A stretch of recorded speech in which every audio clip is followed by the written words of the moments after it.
In the last video, I made a statement where I said that the resurrection and rapture cannot happen until Satan is removed from having authority over the kingdom of the world, or until he is removed as the God of this age.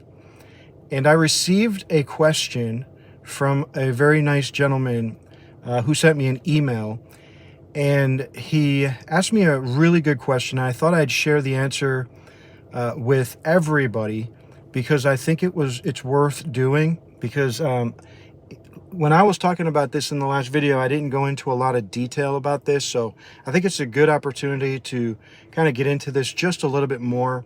But the question that was asked me was this: why do you say Christ can't resurrect the saints until he takes back the kingdom of this world from Satan, if Jesus already resurrected many when he rose from the dead?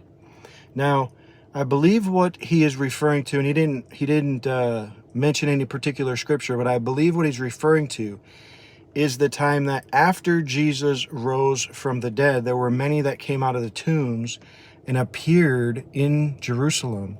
And here's what it says in Matthew 27, verse 52. It says, "The earth shook, the rocks were split apart, and the tombs were opened, and the bodies of many saints who had died were raised. They came out of the tombs after his resurrection and went into the holy city and appeared to many." So what about this? What happened to these people? Were they resurrected into their glorified bodies and then taken up into heaven like Jesus was? Or was something else going on here? Well, I want to just plainly state that I don't think at all that we could say that these people received their glorified, resurrected bodies. And here's why. Because when Paul was writing to Timothy, and this was, I don't know how many years, but at least 15 to 25 years later, Paul makes this statement in 1 Timothy chapter 6 and verse 16. Talking about Jesus, he says, "He alone possesses immortality and lives in unapproachable light."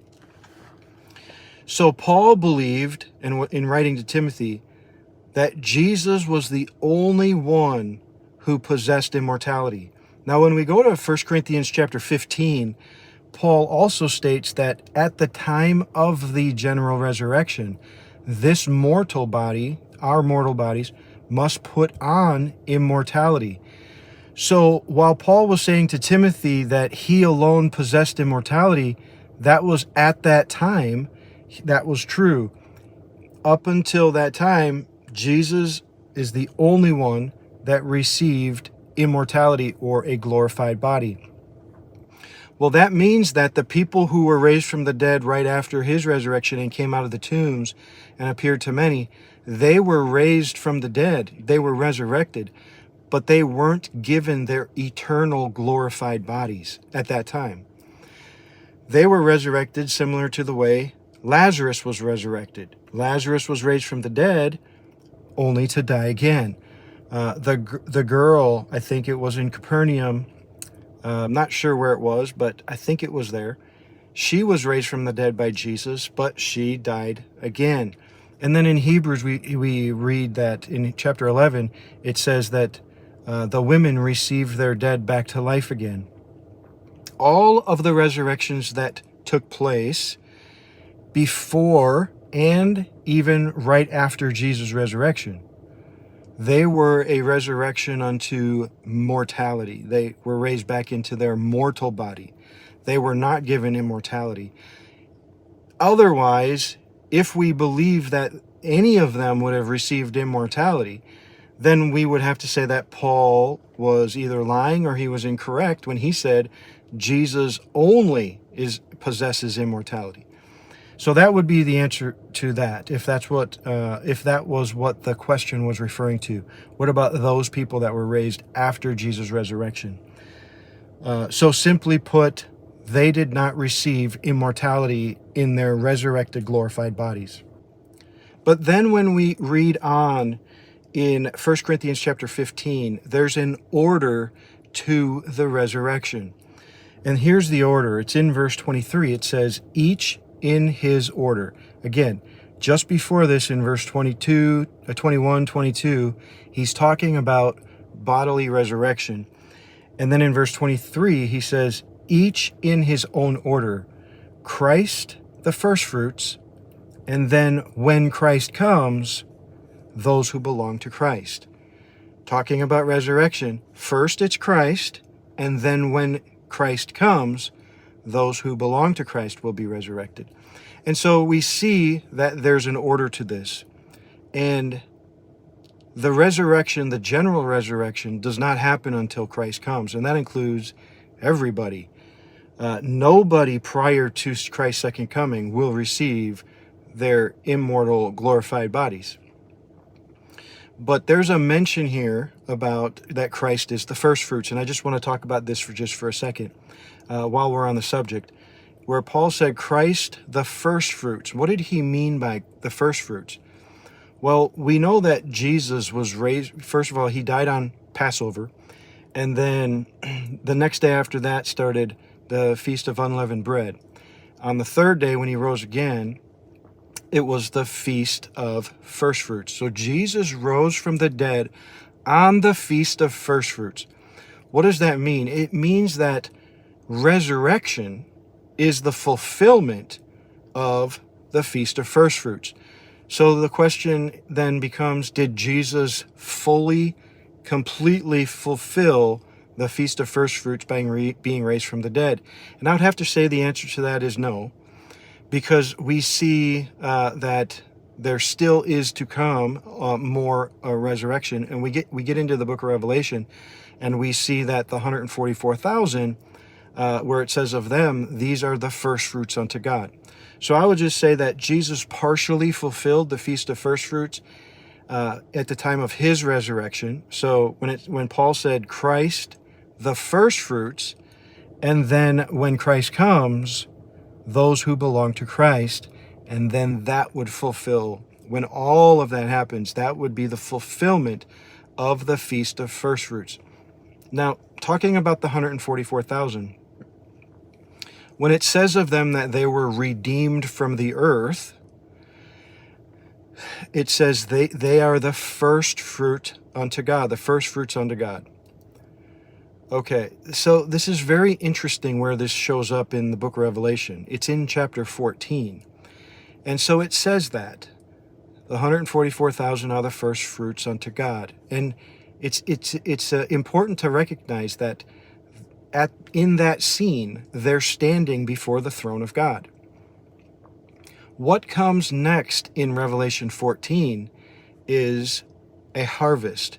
So anytime you see the word first fruits, you have to think of harvest, because that's what it means, right? When you go back to the Old Testament, when they celebrated the Feast of First Fruits, it had everything to do with the harvest, the crops, right? They were growing crops, and the first crops that were ripened, they were harvested and taken into the temple and offered to God. And then when the rest of the crop was ripened, they harvested the rest of the crop, and the rest of the crop didn't go into the temple of God. It went into the barns. Only the first fruit went into the temple and was offered to God.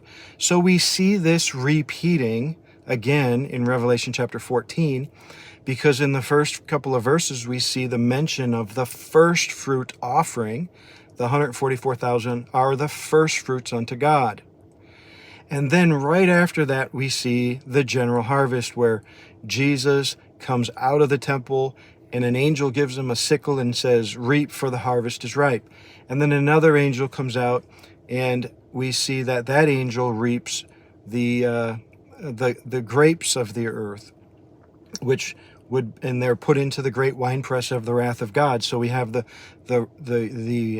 harvest of the believers, we have the harvest of the unbelievers showing up in Revelation 14. And what takes place prior to that, what's needed, is the first fruits harvest. The first fruits of the general harvest have to be brought into God. And when you see the word first fruits, you have to think of resurrection. How did the 144,000 get to heaven? They were resurrected, because first fruits means resurrection. Okay, so just to kind of finish that off a little bit, what we're talking about here is Jesus gave the parable of the wheat and the tares. At the end of the age, right, he shall send the angels, and they shall gather the tares and put them in the furnace, and the angels shall gather the wheat, and it goes into the barn. The barn represents the millennial age. But the first fruits goes into the temple and before the presence of God as an offering. And so the resurrection and rapture of believers happens at midpoint, because that's when the 144,000 are taken up into heaven. And that is the fulfillment of the Feast of First Fruits, which is a resurrection.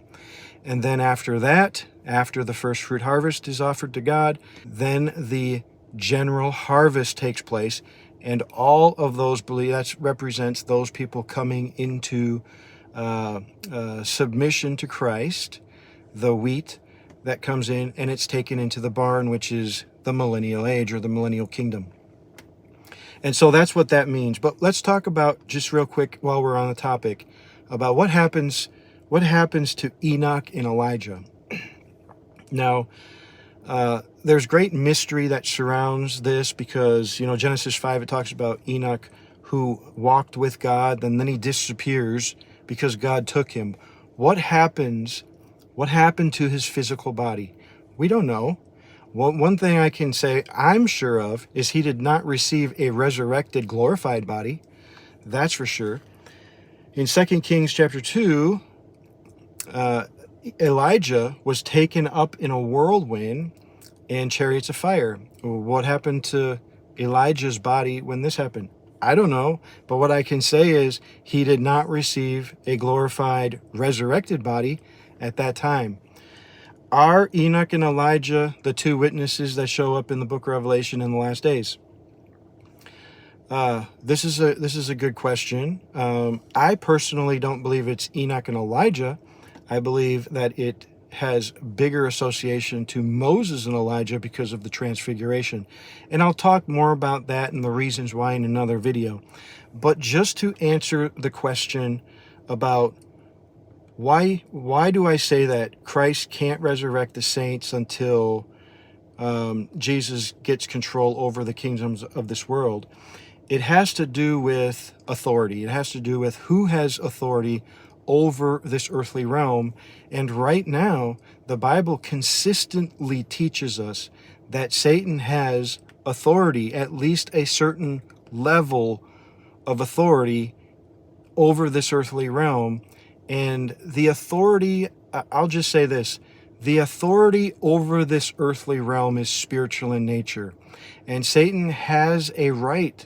I don't know how. I mean, other than, back at the garden when Adam sinned, maybe that was how he got his foot in the door, and I think it probably is how he got his foot in the door, and he became the so-called God of this world, because God gave that authority to Adam, and Adam sinned, essentially forfeiting that over to Satan. But the prophecy in Genesis 3:15 says that his authority or headship will be crushed or taken away.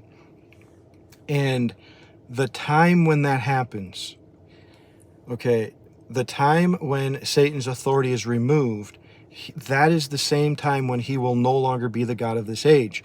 And all I'm saying is, when do we see that occurring in the book of Revelation?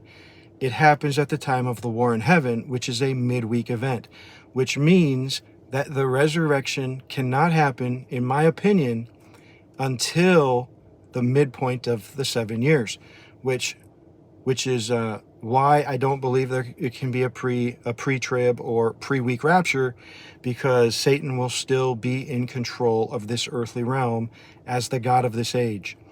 Until Satan is removed as the God of this age, the resurrection cannot happen. And I'm talking about the resurrection unto life, the resurrection unto a glorified immortal body. Other resurrections aside, where the people were resurrected and brought back to life and then they died again, I'm not talking about that resurrection, that kind of resurrection. I'm talking about the resurrection to immortality and to glorification of the body. That resurrection cannot happen while Satan remains in control of this earthly realm.